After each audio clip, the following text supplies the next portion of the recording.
Magandang araw po, Pilipinas! May bagong emergency response na from the US ay nasa bansa na rin po.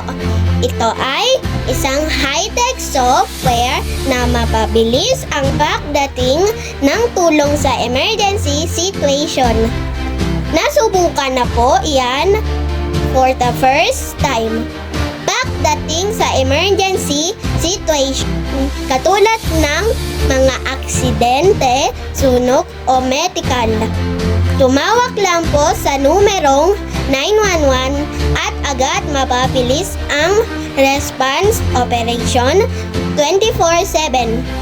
Ang 911 emergency response mas level up mula sa US na nandito na rin sa bansang Pilipinas, introducing ang next gen 911 high-tech software na mapabilis ang emergency response in 3 to 5 minutes. Ang software ay ma-experience natin.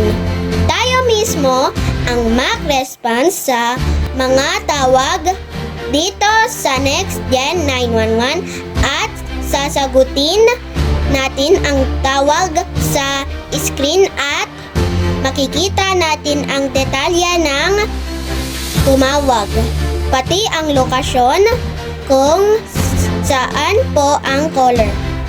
Ma-access din ang surveillance ng camera picture sa LGU at makita ang pangyayari. Ang goal po natin to send help within 3 to 5 minutes at nagamit na ito sa ibang LGU ng ating bansa. Ako po si Katie Isabel, Bilabapyes, nag-uulat. Maraming salamat po.